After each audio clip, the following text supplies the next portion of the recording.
So, as Bhante Ananda Jyoti said, a lot of headlines in the world at the moment, a lot of hatred in the world at the moment.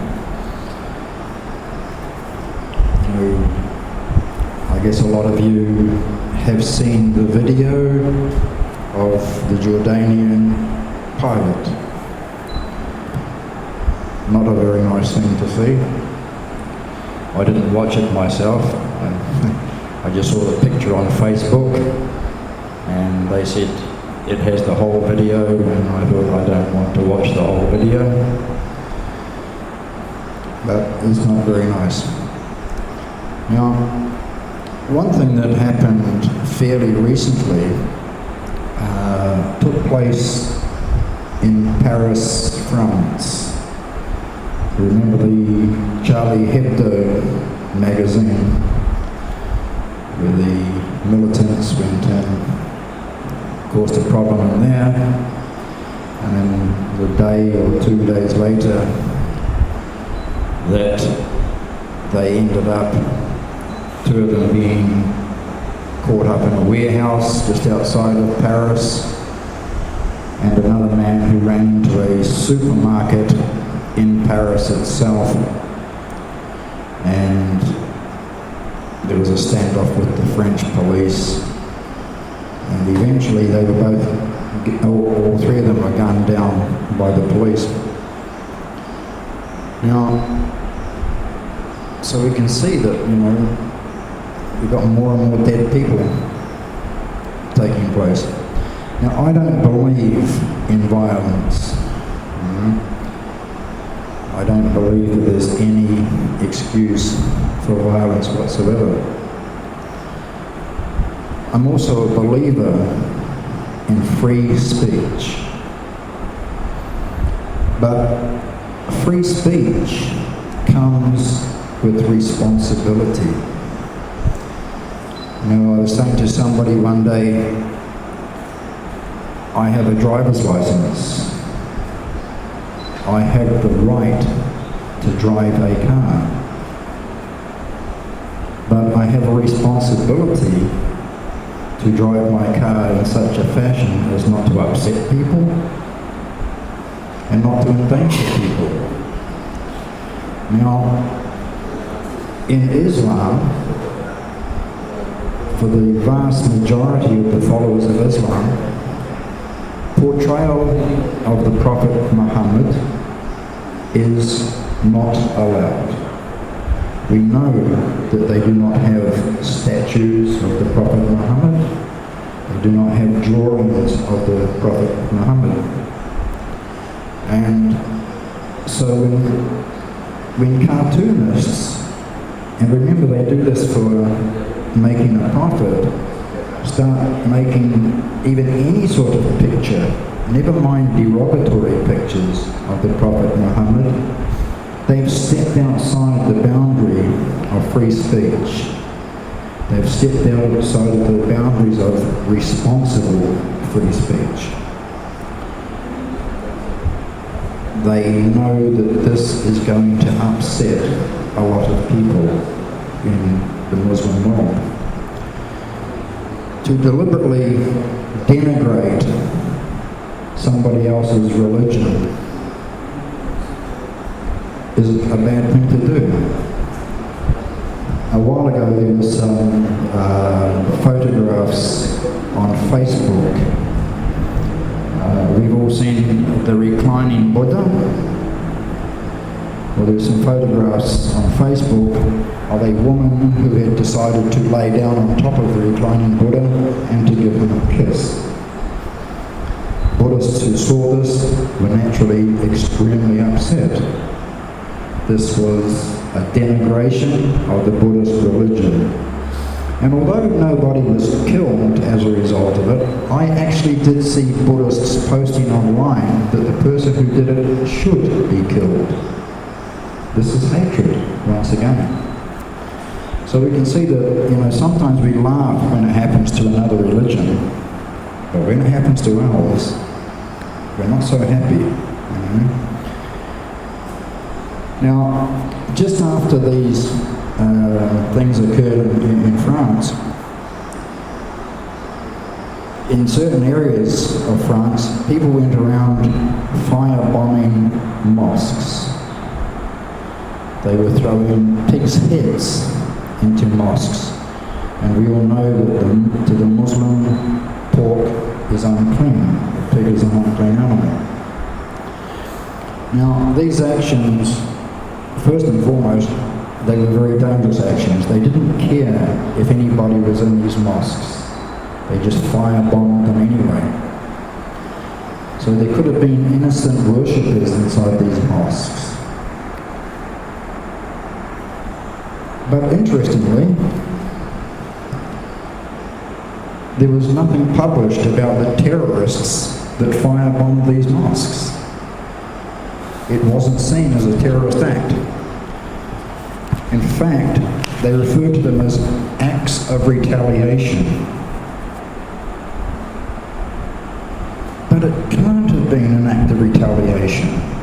The people who had shot up the magazine and who had also taken hostages in the other two places were dead.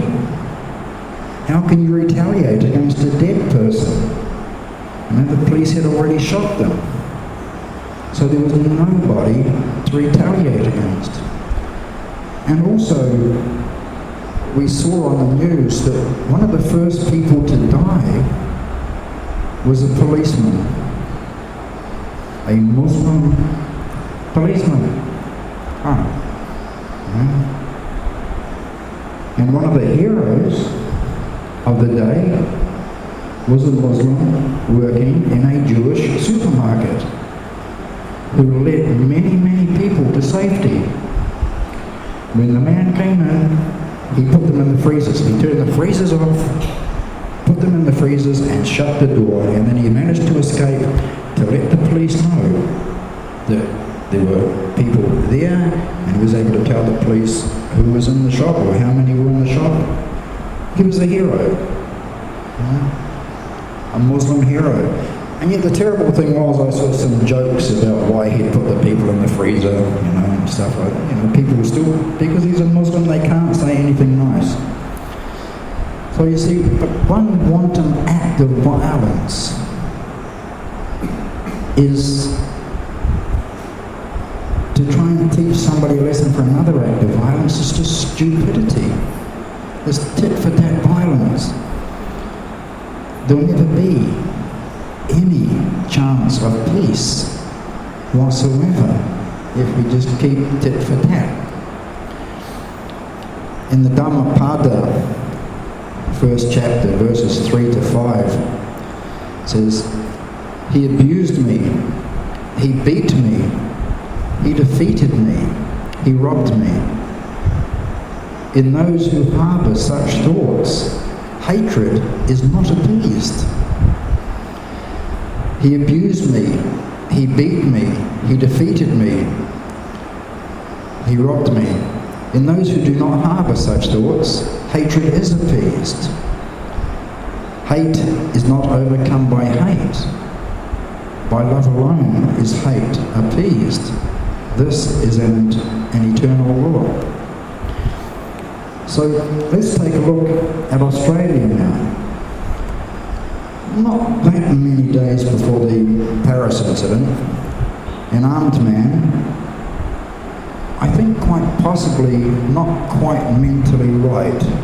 If you look into his history of arrests and stuff like that, I think he had actual emotional mental problems. He walks into a coffee shop, he's armed, takes hostages, I think about 50, and he makes them stand in the shop window holding up some sort of an Islamic flag.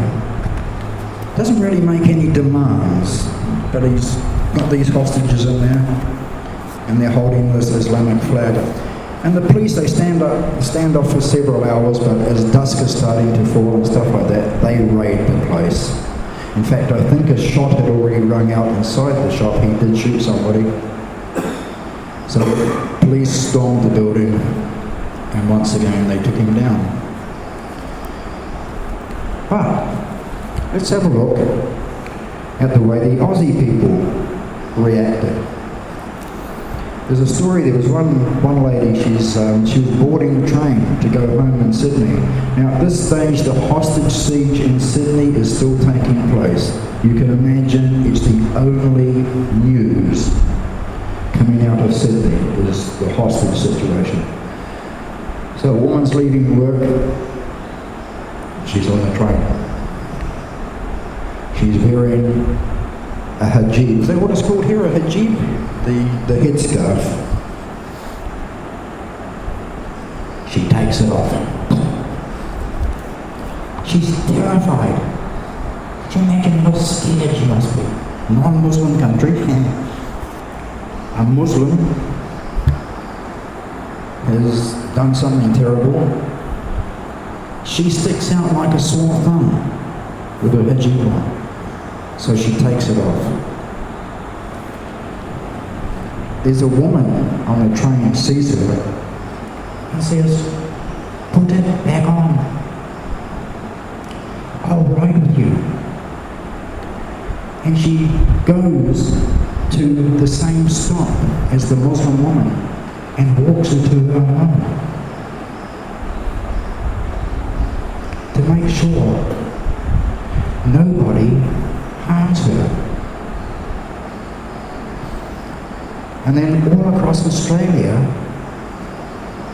people the next day were giving their Muslim neighbours lifts to work in their car, or catching the train with them, or walking with them, saying to them, you don't need to remove your hijab or the little hat that the men wear. We'll walk with you. Oh, this was an act of compassion. You know, the Australian people could have turned nasty and hated all Muslims, but they didn't. So they protected their Muslim neighbours. And so we saw that right around Aussie this was taking place. Stories were just coming out in the media of Australians taking care of their Muslim neighbours. They might not have even really known their Muslim neighbours. It didn't matter. They were going to make sure that they didn't become the innocent victims of revenge attacks just because of who they were. Hatred is never overcome by hatred. By love alone is hatred appeased. So I'm just going to go into the Majjhima Nikaya now, chapter 58. This is the Abhaya Sutta to Prince Abhaya. I've heard that on one occasion, the Blessed One was staying near Rajagaha in the bamboo grove, the squirrel's sanctuary. Then Prince Abhaya went to Niganta Natiputta, and on his arrival he bowed down to him, sat to one side. And as he was sitting there, the Niganta Natiputta said, "Come now, Prince, refute the words of Gautama, and this powerful report about you will spread afar. The words of Gautama the Contemplative, so mighty, so powerful, were refuted by Prince Abhaya.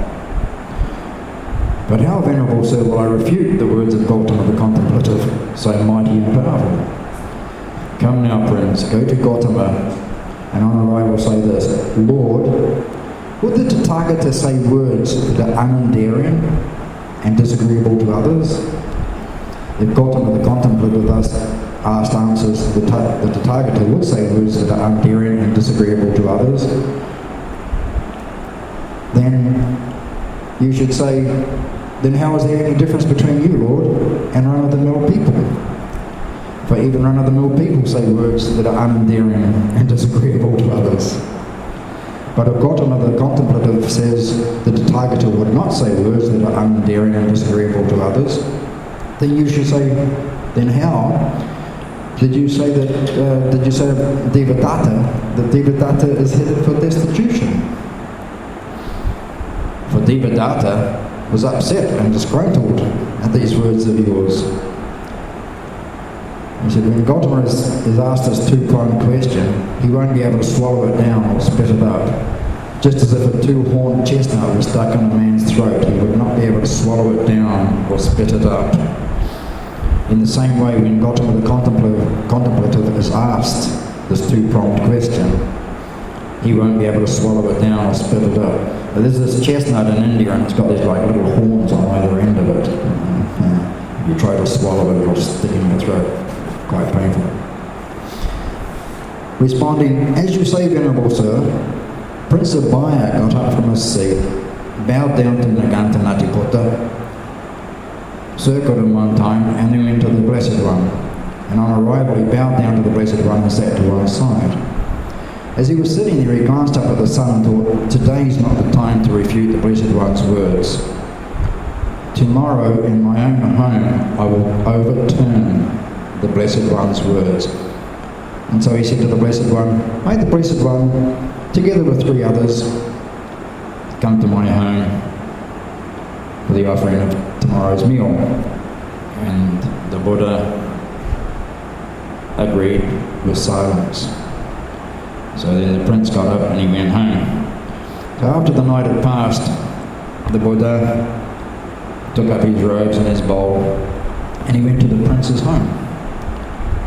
And when he got there, he sat down on the seat that had been made ready for him. And Prince Abhaya, by his own hand, served the Buddha fine foods, coarse foods, nice curries, that sort of thing. And then once the Buddha had finished eating, the prince took a lower seat and sat to one side. And as he was sitting there, he said to the Blessed One, Lord, would the Tathagata say words that are unendearing and disagreeable to others? And the Buddha said, Prince, there is no categorical yes or no answer to that. Then right here, Lord, the Nagantas are destroyed. But Prince, why do you say that? Then right here, Lord, the Nagantas are destroyed. I said, yesterday, Lord, I was talking to the Naganta Natiputta, and he goes into the conversation that he has with the Naganta.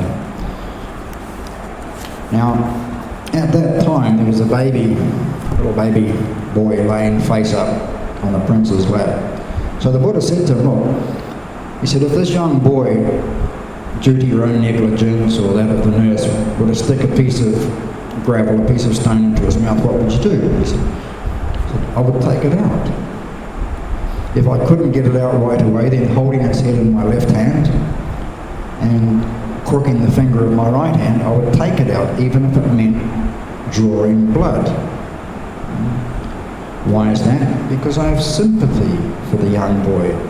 You know, if you see a young child about to swallow something that it could choke on, you might very quickly reach inside his mouth and you might cut the child's mouth, pulling the object out.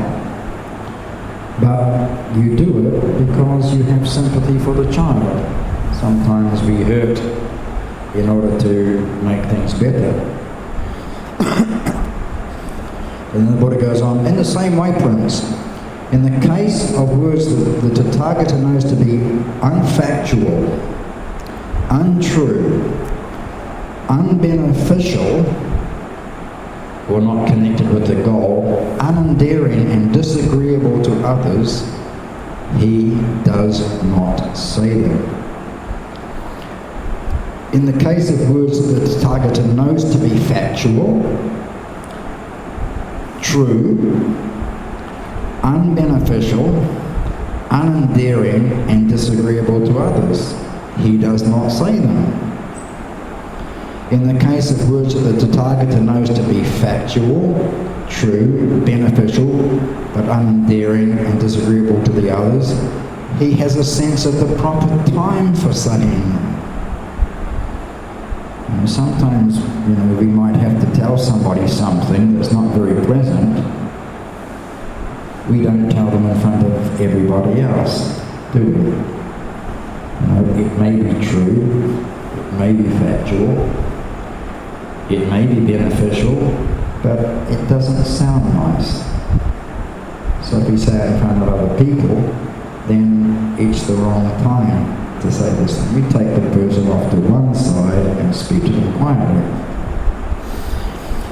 In the case of the words that the Tathagata knows to be unfactual, untrue, unbeneficial, but endearing and agreeable to others, he does not say them. Sometimes we say things that aren't true, but they sound nice. Maybe to get some favourable response from another person. The Tathagata, he does not say these words. In the case of words that the Tathagata knows to be factual, true, unbeneficial, but endearing and agreeable to others, he doesn't say them. And in the case of words that the Tathagata know to be factual, true, beneficial, and endearing, and agreeable to others, he has the sense of the proper time for saying them. Why is that? Because the Tathagata has sympathy for living beings. So we should study these 6 types of speech. We often talk about right speech.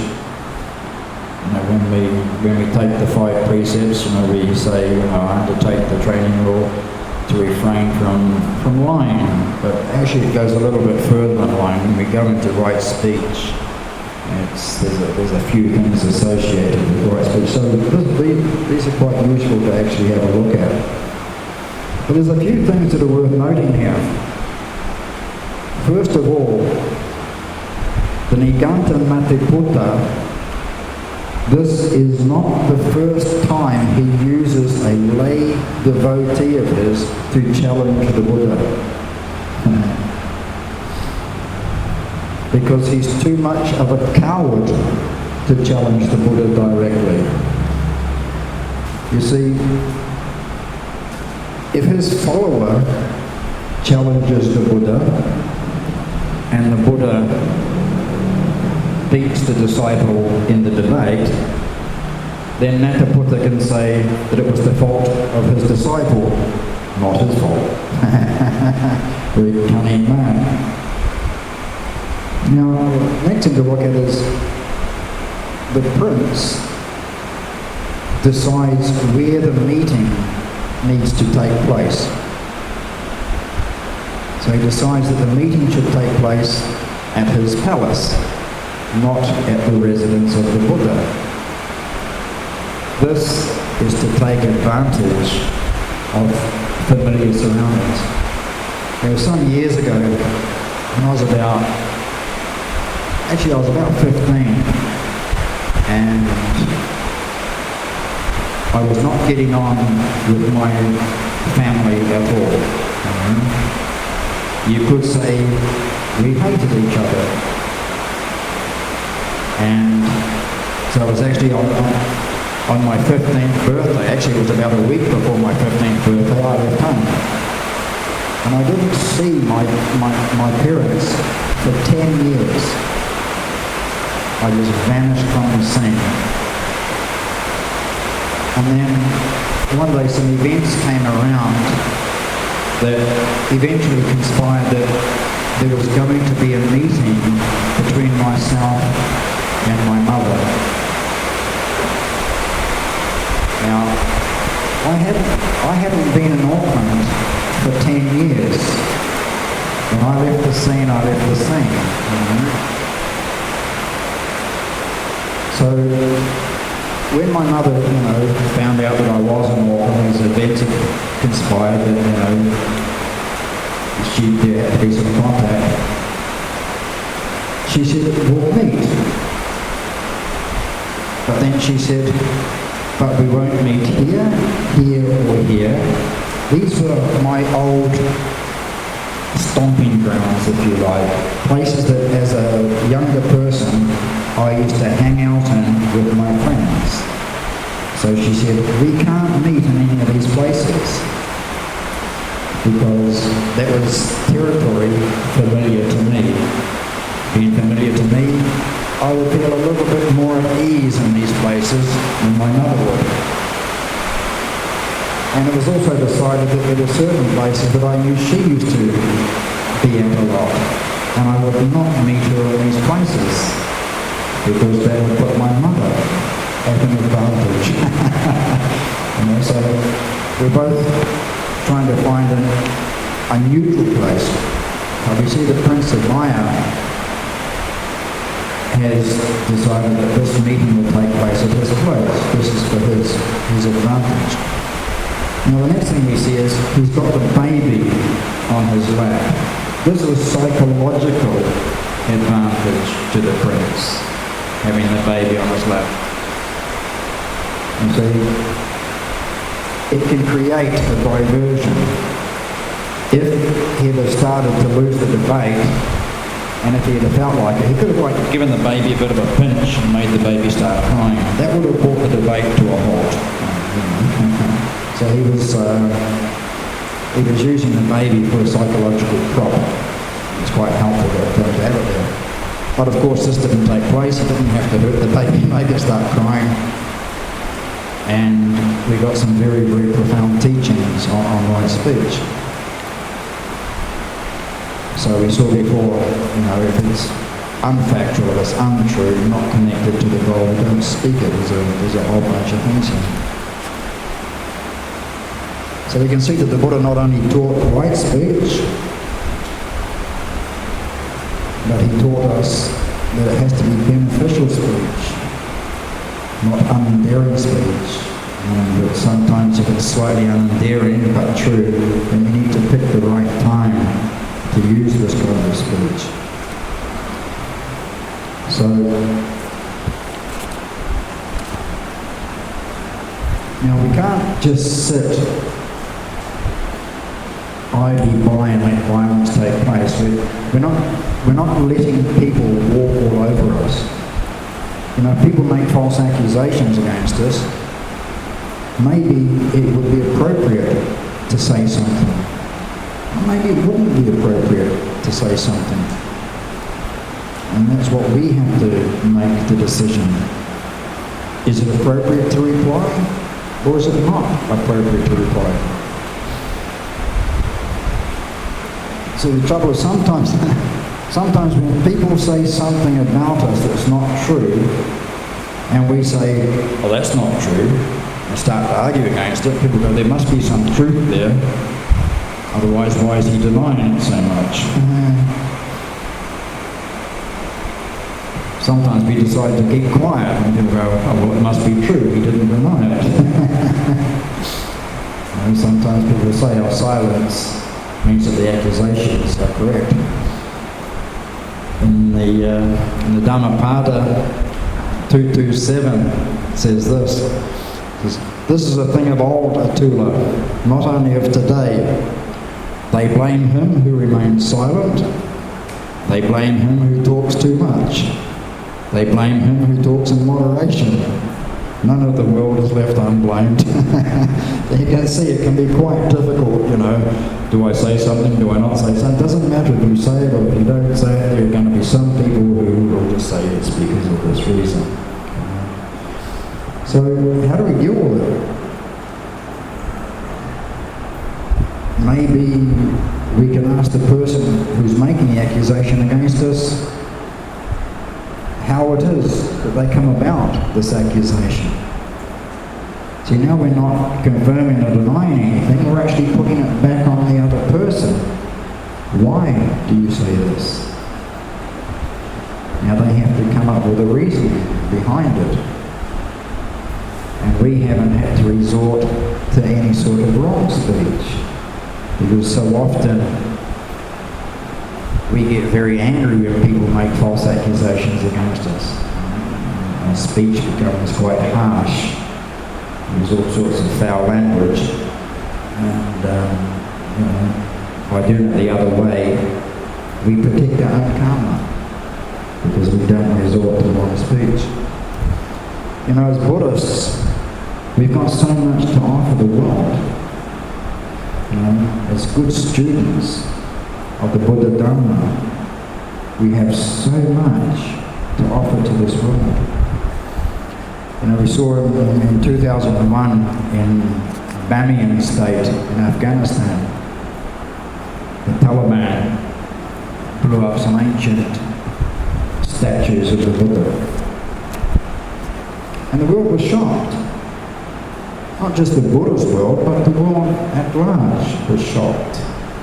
How could they do this? You know, they'd had people in there negotiating with the Taliban not to do it. You know?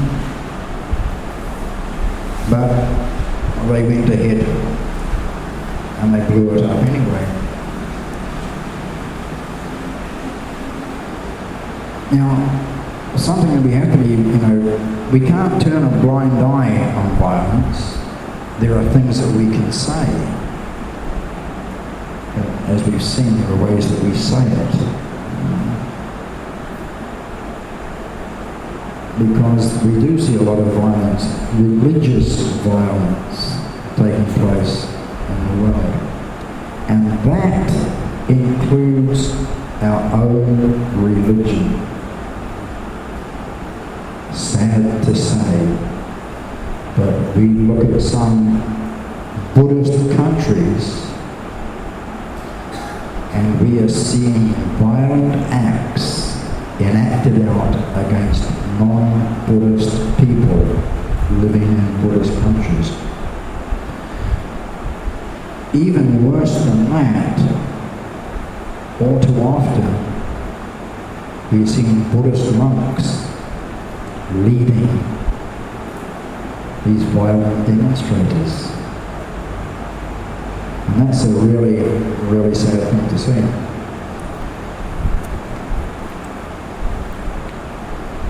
A while ago, Time magazine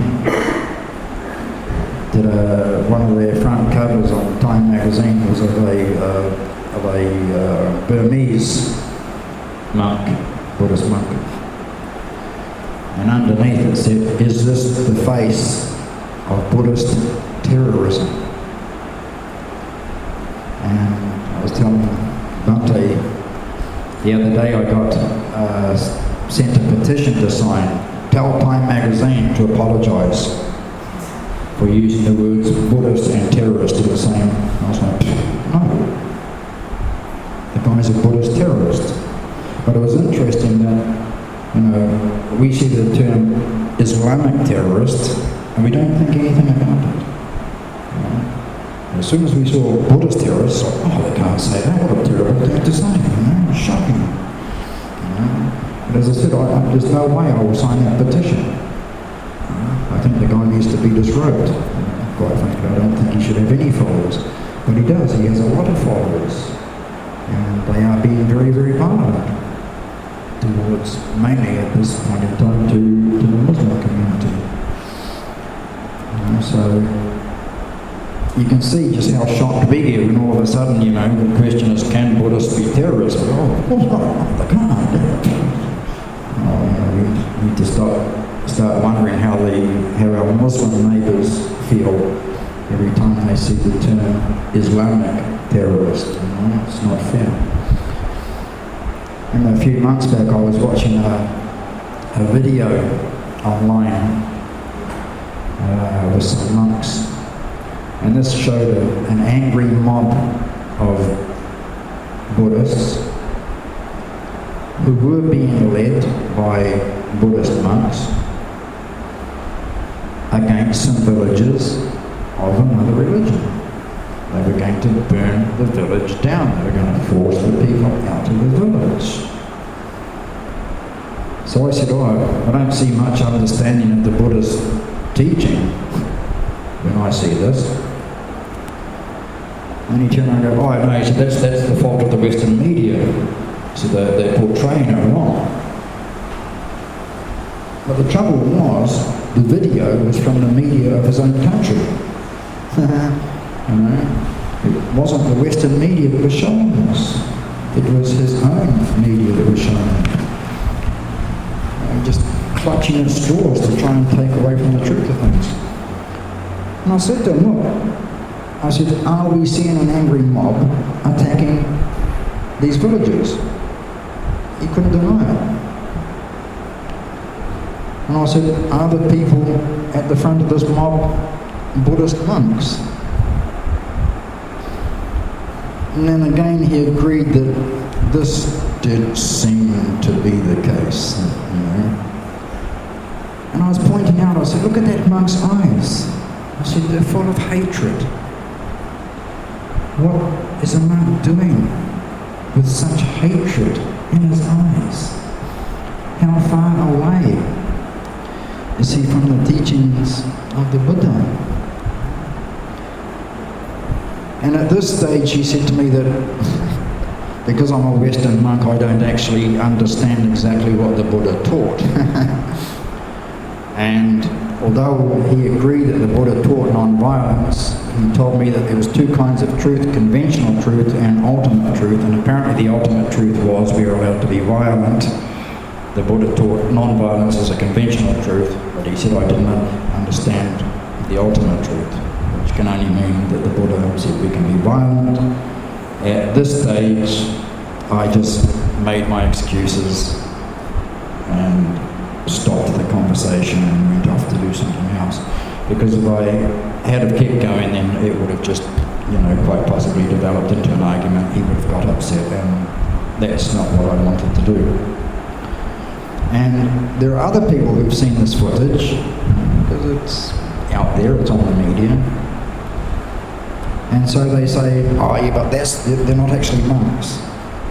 They're lay people dressed as monks.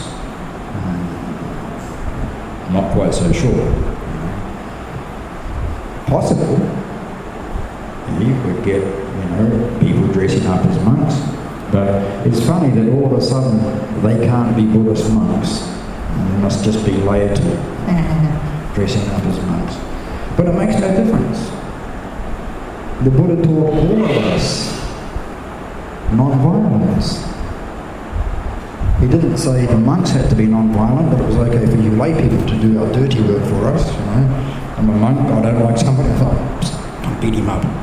Buddha didn't say that. He taught non-violence to all of us. Now, we all know in the Jimma Nikaya 21, the simile of the sword, where the Buddha talks about if you're attacked by savages, and they've got this two-handed sword, and they cut you limb by limb, cut your arms off, cut your legs off. He says, he among you who would let his heart get angered, even at that, would not be doing my bidding. Even then you should train yourselves. Our minds will be unaffected, and we will say no evil words. We will remain sympathetic with a mind of goodwill and with no inner hate. We will keep pervading these people with an awareness imbued with goodwill, and beginning with them, we will keep pervading the all-encompassing world with an awareness imbued with goodwill, abundant, expansive, immeasurable, free from hostility, free from ill will. That's how you should train yourself. A pretty hard one to get your head around. You're sitting there and somebody cutting off your legs, cutting off your arms. The Buddha says, you're not to get angry. That's going to take some practice, I'll admit that. But we can see that, even in the worst possible circumstances, the Buddha says we need to train our minds to be full of loving kindness, not full of anger, not full of hatred. We have to rise above the situation that's taking place. You always hear the Muslims are trying to take over the world. Not true. Absolutely not true. They just want to be able to live in peace like the rest of us. I've spent so much time here in Malaysia. I remember the first time I ever arrived in Malaysia, and I caught a bus from, it was the old El Chipo airport. And I caught the bus into Central, and it was late at night, and I was looking for brickfields. I didn't know what brickfields was, never been there before in my life. So I got off the bus and there was a Muslim lady sitting on the seat. And she probably got the impression from looking at me that I might have been a Buddhist monk. Probably fairly sure that I wasn't a Muslim. And I said, excuse me, I said, well, could you tell me where the Buddhist temple is? I said, can I walk there or can I get a taxi? And she said, oh no, don't take a taxi. She said, I'll just steal from you. And then she gave me directions. She walked me down and then she said, go to here, go to here. And she gave me some very good directions and I found my way to Brickfields. You know, so you can see that not all Muslims obviously are terrorists. She didn't even lie and send me in the opposite direction. She told me the truth. She told me how to get to Brickfields. Now, a while ago I was at Central Temple and there was a Muslim woman stopped to talk to me. She'd seen me around a few times and I don't know, somehow she figured I wasn't from here. So she stopped just to say hello and she asked to know where I was from. Had I been in Malaysia very long? And whether or not I was enjoying myself in Malaysia. Religion didn't even come into the conversation. She didn't ask me about being a Buddhist monk, what made me become a Buddhist monk, you know, or anything like that. The religion didn't come into the conversation at all. And then she said to me, how are you dealing with the heat here in Malaysia? It does get a bit warm at times. We don't seem to have the cool weather you get out here in Taiping. Get very hot, gets very sweaty. So I just laughed and said, 100 plus. I drink lots of 100 plus. And a few days later she turned up at the temple and she asked for the New Zealand monk. And they came and found me and she had some 100 plus. She knew she had to go past the temple that day. She stopped at 7, grabbed some 100 plus and thought, I'll take it to that monk at the temple. You know? How nice is that? A Muslim lady buying a Buddhist monk a bottle of 100 plus because he said to her that's what he uses on a hot day.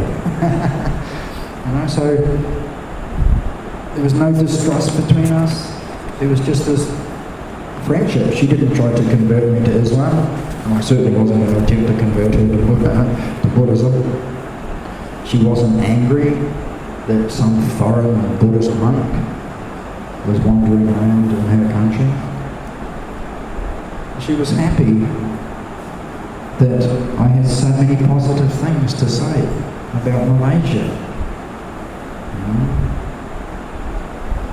And if we could all have this kind of mindset, how much better would this world be? We just focus so much on the negative. We fail to focus upon the positive. There's, 1.7 billion Muslims in the world. Now, if 1.7 billion Muslims decided that they didn't like us or wanted to take over the world, they could do a fairly good job of it. It's not happening because you don't have 1.7 billion Muslims wanting to take over the world. There's a few bad ones. It's not all of them. So we need to start doing some healing. And I was saying earlier on about going back to Auckland, where I grew up when I was a teenager, and I was involved in gang warfare quite a lot. And one day I went to visit a street that I lived in, that I hadn't been to for quite some time. And as I was walking up the road, there was this guy, his name was Calvin, and he suddenly appears in front of me, It's like, what do you do here? I used to fight this guy about 12 years earlier, and he wanted to fight me. I was like, dude, I haven't seen you in over 10 years. You can't still want to fight me. And he thought about it for a minute, and he's like, where have you been? And so I started to tell him that I'd been off travelling and stuff like this. And the fight was avoided. But this guy was carrying hatred for 10 years. He was still wanting to fight somebody that he'd last had a fight with 10 years earlier. As we hold on to these hatreds. But happily we ended up, we went out and we had a drink together, and we got on together, Now, I could have just hit him, because he was threatening me. So I could have just hit him, but I decided it wasn't what I was going to do. I was going to try and talk my way out of the situation. The disliking that he had for me, I was not going to respond the same way. So I spoke to him nicely. We did. We had a laugh about, all the fights that we used to have together and stuff like this, the violence, and we had a good laugh, and we had, had a nice afternoon together. And this is what we have to do. We want to start healing. We can't blame everybody else for what's taking place. These Buddhist monks, like this one who's been on Time magazine, we can't blame all the Buddhist people because of what he does, and he does have followers, a lot of followers. But we can't judge all Buddhists around the world just on these few crazy people who have moved away from the Buddha Dhamma. And it's the same with our Muslim neighbours, with our Christian neighbours, our Jewish neighbours, our atheist neighbours. We just need to live together in peace. And I'm not just talking about tolerating other religions. I'm talking about being accepting of other religions. Being accepting is more than just tolerating. Yeah, okay, I'll let them be there. No. Be happy that they're in our neighbourhood. There's 40,000 Muslims in New Zealand. And we live peacefully side by side. Therefore, at the moment, there hasn't been anybody who's done something foolish. And I would hope that in New Zealand, if it ever did happen, and I certainly hope it doesn't, but the New Zealand people, because we're into one-upmanship, we don't like being beaten by the Aussies, so I'd hope that we're even more nice to our Muslim friends if something bad ever does take place in New Zealand, We can choose to be a part of the problem, or we can choose to be a part of the solution. It's up to us. What choice are you going to make here tonight? Do you want to be a part of the solution, or do you want to be a part of the problem? I often wonder, will I ever see peace in this particular lifetime? I'm kind of thinking possibly not.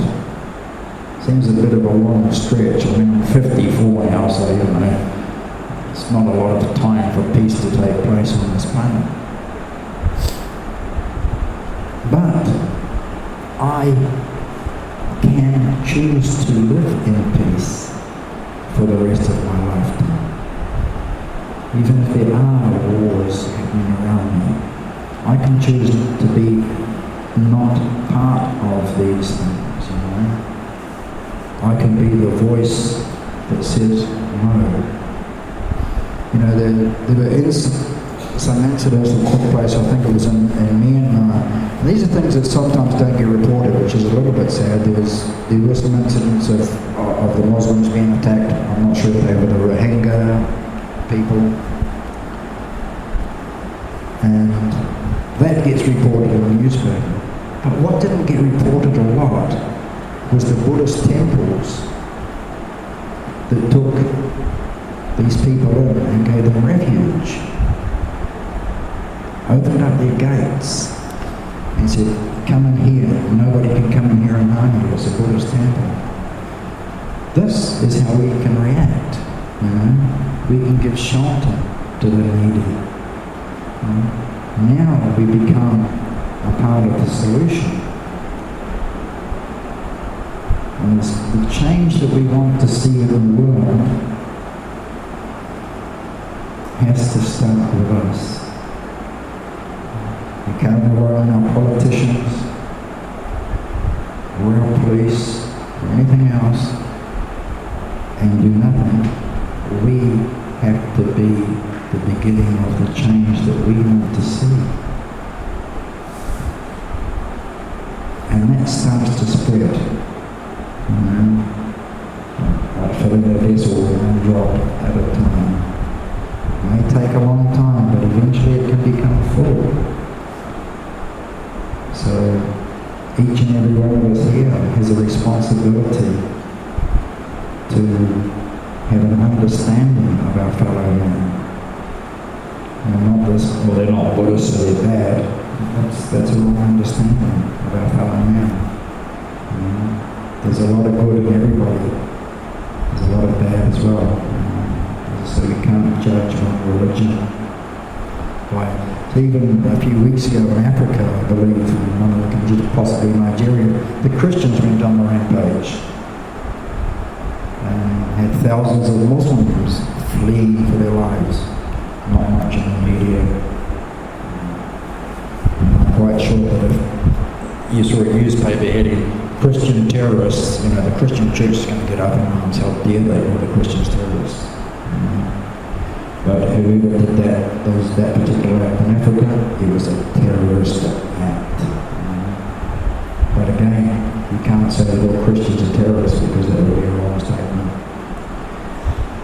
So, I'm just going to finish off with this last verse from the Dhamma, verse 248.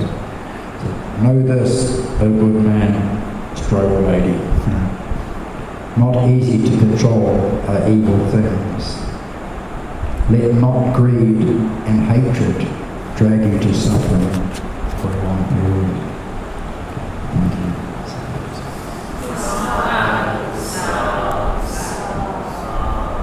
So, does anybody have any questions? It's a topical subject, isn't it?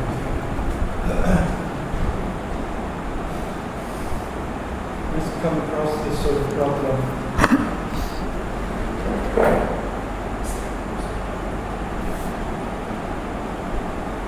Neil? Yes, I have a question. I can see. Now, is it possible to hate without being violent? No. The thought of hatred is violence. Straight off. The Buddha talks about we do misdeeds by body, by speech, and by mind. And in actual fact, any misdeed that we do by body, any misdeed we do by speech, mind is the forerunner. We never act without the thought. Thoughts of hatred are thoughts of violence, so no. Without violence, it's still hatred. And that thought of hatred is a violent thought. And the trouble is these violent thoughts, they build up. And then you have the danger that with them building up, then they come out. A classic example, I tried for a long time, before I became a Buddhist, but I'd been a very, very angry young man. I'd been involved in violence probably from about the age of 11 or 12. It's been many, many years performing acts of violence against people. Then I wanted to change. largely because people were trying to kill me, you know, so it's not the best way to go through life, is having people trying to kill you. So I left my environment and I left behind the violence. I really did not want to be violent. But what I ended up doing was I ended up suppressing, you see, because I still had thoughts of violence. Somebody would say something to me. Sometimes somebody would just look at me, you know. I was one of these people, if you looked at me, I might just hit you because, you know, you might have been looking at me in what I thought was the wrong way. Good punch. But I wasn't getting rid of hatred. I was just suppressing the hatred. And then what would happen, every few years, somebody would say or do something and I would explode. All that anger, all that hatred that I hadn't been getting rid of, I was just holding it. And then one poor person could say something, do something, and they were on the receiving end of an absolute maniac. You couldn't stop me once I'd gotten to that stage. I actually threw a person underneath a bus one day, just as the bus was pulling out of the bus stop. But the driver saw what was happening and he hit the brakes. But I actually threw the person underneath the rear wheels of the bus. I was so angry. And all he had said was something about some girl, the way she was dressed. I took offence and I just lost the plot. I could have killed him. If the bus driver hadn't have seen something happening in his mirrors, if he hadn't have just been starting to pull out of that bus stop, he would have run that person over. And that was my intention at the time, was to kill him.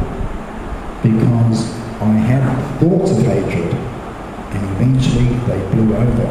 So we need to try and get rid of thoughts of hatred. And how do we get rid of thoughts of hatred? Thoughts of loving kindness. Practicing metta. And metta's a funny one because, you know, we start off, may I be happy? That's right. May my family be happy. May my children be happy. May my mum be happy. May my dad be happy. That's easy. That's easy. You know? My mum and dad, my kids, they'd be very easy to send in metta. You start sending metta to the people that you don't like. Now we're really starting to practice, you see. But when we start to practice metta on the people that we don't like, we usually don't mean it. But that's okay. We fake it till we make it, see? And so somebody that you don't like, you think about them or you see them, like, may they be happy, may they be free from trouble. That's okay. It's okay. Because even while you're saying it and not really meaning it, you still not got the other thoughts that are arising, you know. May he fall down and break his leg. May he meet with this. So, and you actually will find, and I can tell you, I'm speaking now from personal experience, that the more you do this, the more it actually takes on meaning. And eventually you find that that anger, that hatred, is slowly cutting it away. Note the word here, slowly. Slowly cutting it away. But it takes longer for the anger to arise. You know that it's arising quicker, and then you start to put the antidote into place. Now the violent outburst, whether it's through your bodily action or through your speech, doesn't take place. So as I say, sometimes we just have to fake it until we make it. You know? But eventually you find that your anger, your hatred does start to subside. So it's, you know, if you have these thoughts, loving kindness, I guarantee you it will work. It just takes time sometimes. If you've got a lot of hatred, it takes a long time. But it's okay. Keep practicing. You'll get there. Anybody else?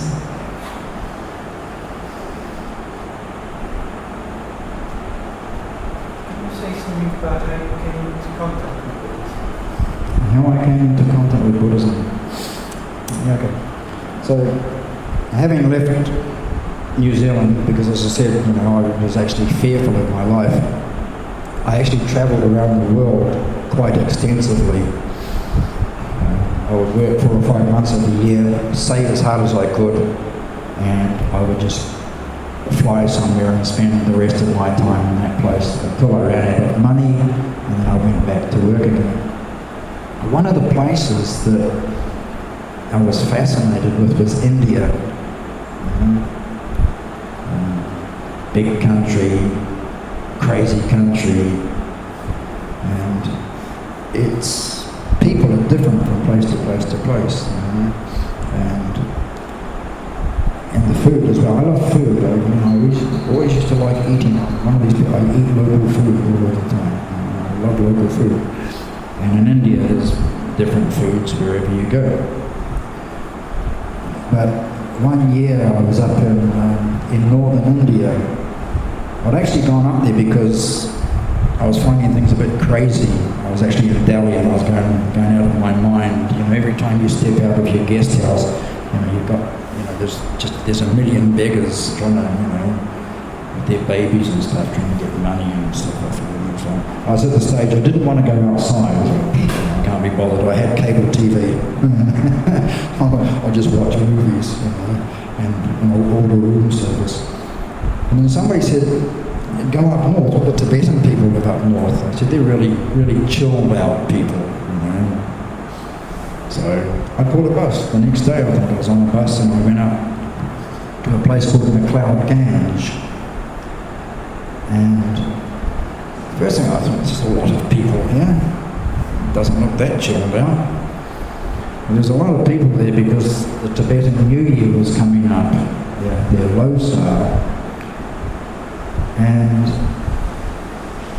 during the Losar, the Dalai Lama is always in the Ganj.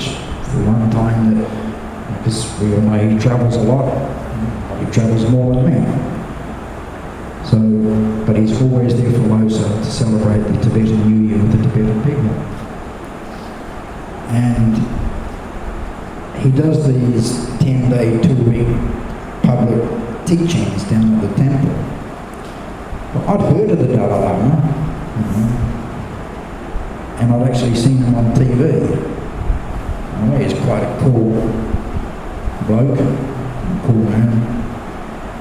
And I thought I was going to go down, and I wanted to see if he smiled the same way in real life as he does on the television and all of his photos. And he does. He's got a wonderful smile. But I attended his 10-day teachings, and it was on about the 3rd day of this 10-day teaching that he started talking about reincarnation, or karma and reincarnation. And this is quite funny because many Westerners actually struggle with the concept of karma and rebirth. And I think possibly this is because it's too closely associated with the Christian idea of if you're good, you go to heaven, and if you're bad, you go to hell. Because many Westerners have rejected this teaching and sometimes think the whole concept. Plus also they have trouble with the fact that you could be born as a hungry ghost or as a dog or a cockroach. So they have a problem with it. But as soon as the Dalai Lama started speaking on reincarnation, karma and reincarnation, something inside me went, I know that. And then I really started to pay attention. So a lot of people say that, something in my past life arose within me that day. And so my interest in Buddhism was aroused at that stage. And eventually I found myself spending more and more time, mainly in Thailand, where I went on a lot of meditation retreats and stuff like that. I remember one year I realised that I had had a 7-month holiday and I'd spent 6 months in a temple and 1 month outside the temple. And that was when something inside me went, maybe you should put on the robes of a monk. And you're spending so much time in the temple now, perhaps. But even then, there was still about 4 years before I could actually give up, the lifestyle that I was used to. And it's funny because I had a list that I'd made up. Reasons to become a monk. This big. Reasons not to become a monk. Huge. But it ended up, I used to have really long hair. Really long. I don't think I can see any lady in this room with hair who was anywhere near as long as the hair that I used to have. And the last objection that I had to becoming a monk was shaving my head. I actually nearly went back to the Tibetan tradition because they've got the Nagpas. And Nagpas, they don't have to be celibate and they have long hair. They're kind of like the magicians of the Tibetan religion. So I did actually start thinking maybe I could become a Nagpa. I started keeping my hair. So in the end, when it just came down to it, it's having long hair that's preventing me from becoming a monk. That was when I decided that I'm just going to go for it. And ended up here in Malaysia of all places. All the places that you wouldn't think about becoming a monk. So the people, I'm going to become a monk. So I'll go to Thailand. I'll go to Myanmar. I'll go to Sri Lanka. I'll go to Kedah. And so I came to Kedah and I took higher ordination at the Buddhist hermitage up in Lunas. It all comes together. I was talking to Brother Eric today. We were talking about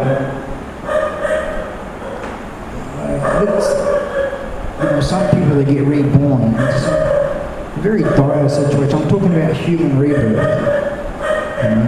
Get born into very poor countries, for instance. I was saying there was a video on Facebook recently, and a homeless man was given some pizza, and then these people were filming it, and this guy had gone actually into the shop, because a lot of people, the guy was asking, have you got any food, I'm hungry or something, get a job, and they're just walking past the corner. And this guy went in and he purchased a pizza and he gave it to him. Have this pizza. And then one of his friends, this video photographer's friends came along, and he walked up to the homeless man. He says, I'm hungry. He says, can you spare some pizza? That hungry homeless man invited him to sit with him and share the pizza. And then his friend who was hiding videotaping it came back across and actually gave the guy some money as well, because he didn't have to give his pizza away. He was hungry and homeless. And yet he shared his pizza with another person who he believed to be hungry and homeless. So our situations, we can change the situation. See,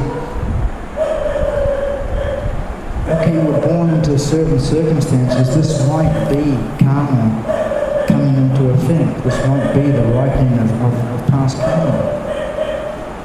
But karma is not a fatalistic thing.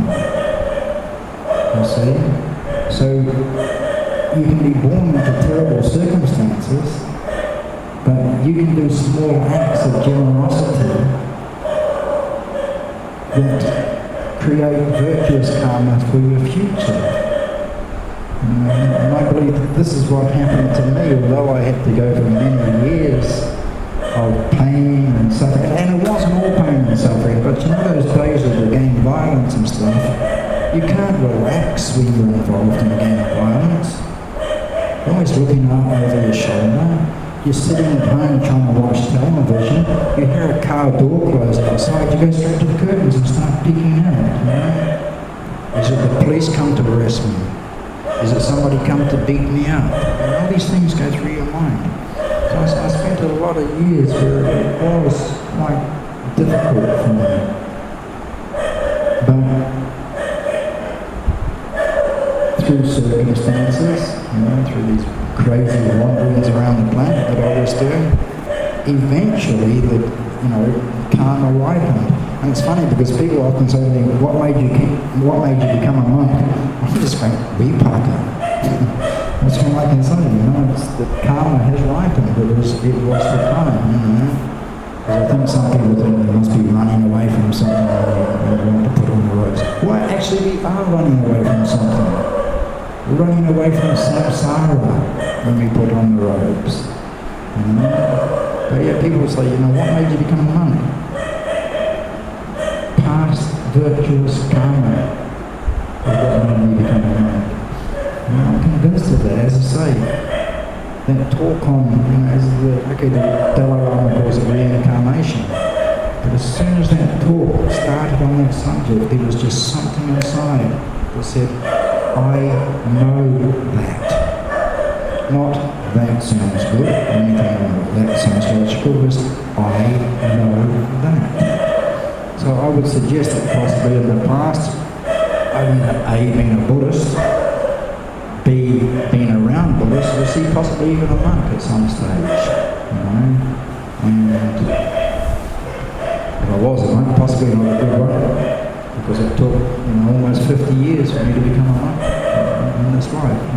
54 years, actually, 50 years, 49 years to become a monk. So, there's obviously some stuff that I've done in my past life that was obstructing me in this life for a while. But eventually, these things came to pass that I became a monk. And when we look at these things, all these bad things that happen in our lives, usually we sit there and we complain, it's not fair. Oh, woe is me. Why do I have such terrible things? We have to stop thinking like this. Every time something bad happens, you see, we don't understand karma. We're not our owners, so we don't know why things happen to us sometimes. The other day I stubbed my toe. Mindfully. But I stubbed my toe and it started to bleed. But as soon as I stubbed my toe, the thought arose in me, oh, that's some bad karma just gone. Some past karma just came to fruition. Now, that may or may not be true. I may have stubbed my toe because I wasn't watching where I was going. But to stub my toe and to start to bleed and to look at it and go, no, well, that's some karma coming to fruition. I have not generated any non-virtuous karma. If I stub my toe and get angry, non-virtuous karma. So every time something bad happens to us, consider that it may be past karma coming to fruition. And go, yes, that's over. Then we move on, because now we don't get angry, we don't get upset. And every time we get angry and we get upset, we create non-virtuous karma for ourselves. And that might seem a weird way of going about business, but it kind of does work. But normally you start your toe and wrong speech. Straight away, we start swearing and cussing and carrying on. But if you could turn around and go, well, hey, karma vipaka, then we don't get angry, we don't use wrong speech. So we create virtuous karma for ourselves. Or at the very least, we don't create non-virtuous karma for ourselves. Every time something goes wrong, then, well, maybe this is just some of my past karma coming to fruition. And then we can move on without getting angry, without getting upset. We're not creating non-virtuous karma. We start to have happy thoughts, create virtuous karma. It's the way that we need to live in this life.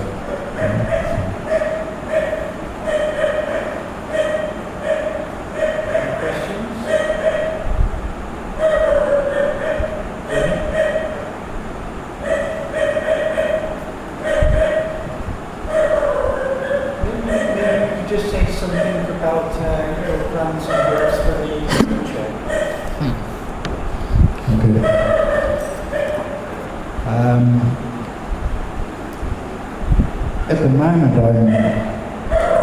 part of the reason, especially going into Indonesia, is I'm planning on building a Buddhist centre in New Zealand.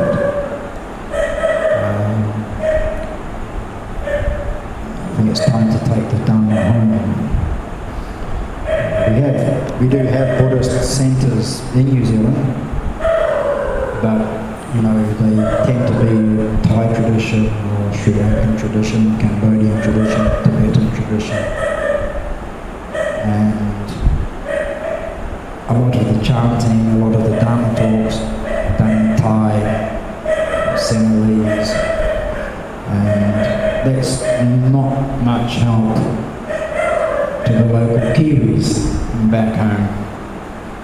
And so, I'm hoping to start just with a small centre. I sort of found one area in New Zealand that might be of great potential. And so, I want to go home and, for the Kiwis, they're gonna be very interested in the meditation with a little bit of Dhamma. Start them off small and just can start to expand it out to them.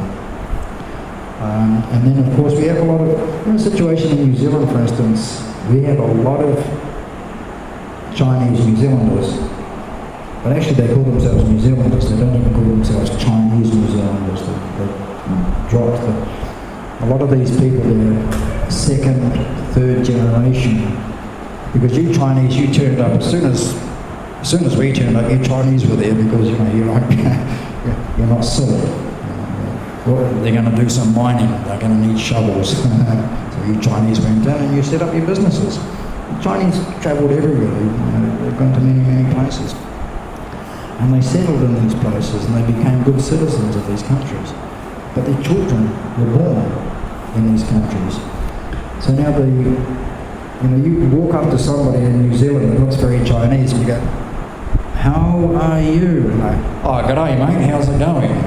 They don't even sound Chinese. They sound very New Zealand. And they are. And they think like New Zealanders. And even for a lot of them, sad to say, a lot of them are even losing their language.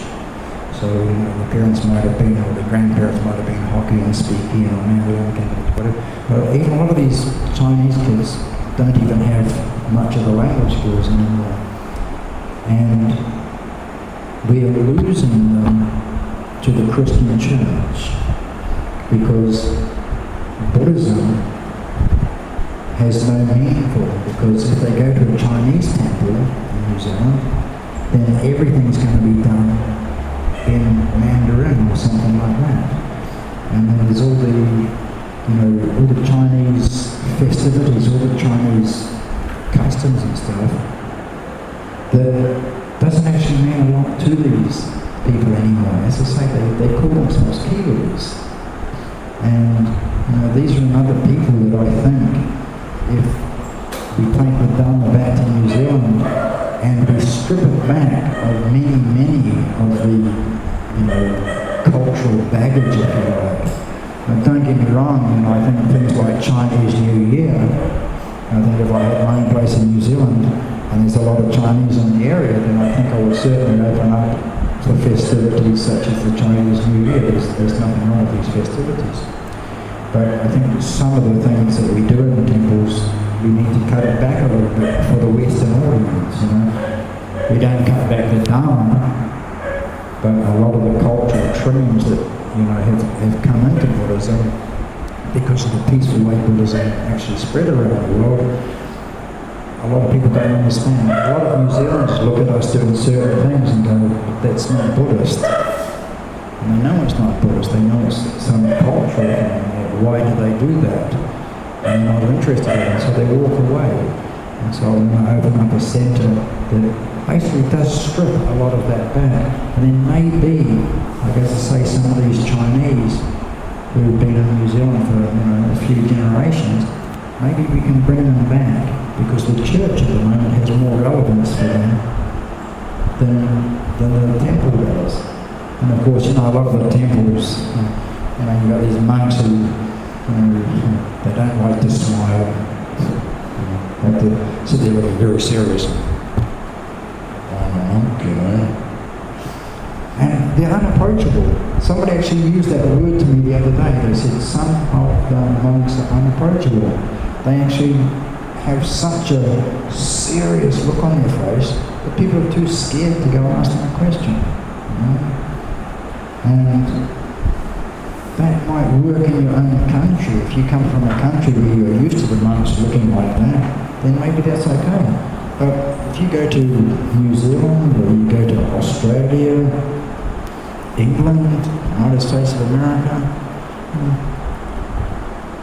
the people quite like to see us with a bit of a smile, sometimes a bit of a sense of humour, have a bit of a laugh. They don't want us to be so lofty. And I think sometimes this loftiness that some of the monks do, we do lose people. And I've actually spoken to people from Buddhist countries who've converted to things like Christianity, and they've said one of the reasons they've done it is the monks have just pushed themselves so far away from the lay people. They can't even be bothered with these monks. They say these monks just think there's something very special, and it's like, oh, that's special. We try to be a little bit special, but we need to be able to get back down to the grassroots. I often say, like when I was in Thailand, and if one of you ladies came to give me an offering, and I don't have an offering cloth with me here, so I might grab this. And then you would put your offering on the end of it, and take your hands off, and I'll slide it over to me. Now, I think a lot of you ladies sitting here would be quite offended if, you went to give me something. I'll tell you what, I think some of the ladies in New Zealand might even hit me if I tried to pull a stunt like that. This is a cultural thing, and it doesn't work in a country like New Zealand. As I say, over here, ladies want to offer me a glass of juice, they offer me the cup, and I take the cup from them. Very easy, and I do think that you'd be somewhat offended if suddenly I was trying to get you to put it down here because I might touch you. So this is the kind of cultural thing that we have to be aware of when we go into another country. We have to be aware of the culture. So yes, in Thailand, I can use the offering cloth. There's a lot of women who just not want to hand it to me. So that's fine. But as soon as I get out of Thailand, I couldn't do that in Sri Lanka. The Sri Lankan ladies should be offended. So I have to adapt myself to the culture. And Buddhism adapts to the culture. And one thing that, Buddhist monks have to start doing is when they go into a foreign country to set up a temple, it's okay, yes, the expats, the Thai people in New Zealand, it's great that they have a temple to go to. It's great that the Sri Lankans have temples to go to, the Chinese have temples to go to. But the Dhamma needs to be taught in the language of the country you're going to. And I know some of you people might have a problem with the way that I talk. And in New Zealand, you get some of the monks from Sri Lanka or Thailand or Cambodia who speak English, but the New Zealanders can't understand 10% of what they're saying because of the way a Sri Lankan monk speaks English. So they struggle all of the time. And some of them speak very good. Some of them probably speak better English than I do because, they learn English, whereas I just picked it up as I was growing up. It was kind of just there, so some of these monks speak very good English. But the trouble is some of the English that they speak even, I don't understand it because they're speaking a college university type English that it's like, if you go to India and you get there's a newspaper, the Times of India, it's in English, and you see somebody rob something, and the miscreant's got nobody uses the word miscreant. First time I saw the word miscreant, I googled it. It's like, and it basically meant the bad person. We don't use the term miscreant in the English language. Yes, it's an English word, but it's such an old English word that it's not in our vocabulary. And so we get this with some of the monks. There was a monk at Brickfields, and he's doing a couple of studies at university. And one of them, he's got to do these things in English. And he used to keep bringing me these papers, and he'd go, "Can you check that for me?" I was sitting here one day, and I said, "I don't understand a word of what is on here. I'm going to have to sit there and do a Google Translate on English. What does this word mean? What does that word mean?" I said, "It's not English." I said, it's English that was spoken 100 years ago. I said, nobody in the English-speaking world is going to understand anything that you've written here. He was using a very high, a very lofty form of English. And it's like, and this is what happens with some of these English-speaking monks, from Sri Lanka. They use a very lofty, a very high English. And there's a lot of people in England who will tell you that New Zealanders don't speak English. We have our own language, and it's like, and we definitely don't understand this high and lofty talk. It's a problem that has to be overcome. And this is why I think it's great that monks are actually going home to their various countries, that monks actually want to return home and take the Dhamma. Buddhism is growing in New Zealand. It's on the increase. It's more than doubled in the last 5 years according to the census that they did. 5 years ago it was about 4%. Now it's somewhere between 7 and 10%. I'm playing with the figures here because I've got a feeling that things like Taoism and stuff get included under Buddhist. When you do a census every 5 years, it'll have Christian, and then it's got others. So we do have Jedi Knights. Jedi Knights is a recognised religion in New Zealand. They have one. But Buddhism's, they said 10%, so I'm figuring probably about 7% maybe if you take away the Taoists and stuff like that. And it doesn't, of course, it doesn't make it down if it's Theravada, Mahayana, it doesn't matter. It shows that Buddhism has increased from 4% to 10%. And that's a wonderful, wonderful thing to see happen. That this Eastern mystical religion has gained so much ground in New Zealand. And now what we need to do is we need to make sure that it keeps gaining ground. And we also have to make sure that they have real monks, because New Zealand's got fake monks. They're in the news. Just like you've got them here. In any other country we have Buddhism, we've got fake monks in New Zealand.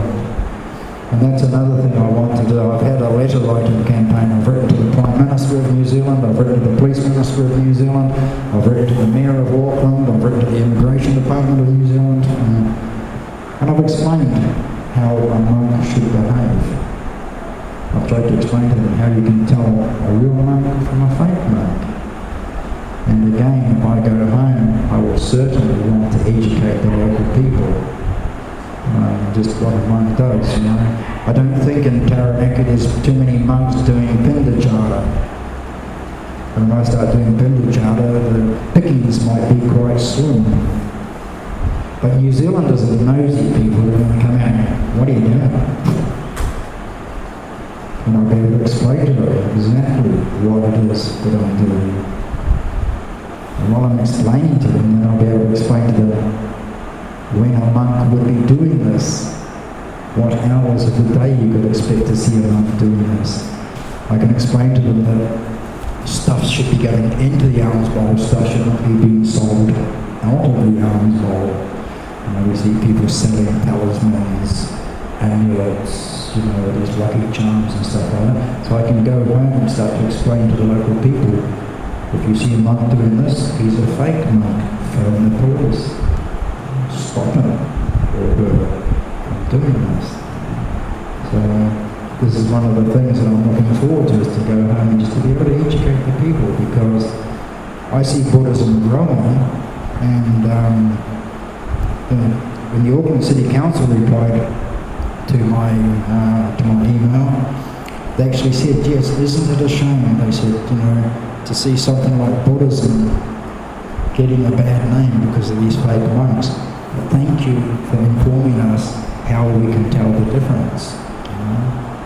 This is what we need to do. This is what I need to get home. I need to make sure that Buddhism does not get corrupted. Because these monks have been begging in what they refer to in Auckland an aggressive manner. Even marching one lady to the ATM to withdraw money. And she was so scared she went to the ATM and took out cash to buy some lucky charm. This we need to stop. And this, when I get back to New Zealand, will be one of the things that I am going to do, is I'm going to make sure it's stopped. I will meet with local government, I will meet with central government, I'll meet with the police minister, and I'll make sure everybody knows how a Buddhist monk is supposed to act on the streets of New Zealand. Because it's amazing to see that it's growing, and I don't want to see people take advantage of the good nature of my Kiwi family. So that's my plans for the future.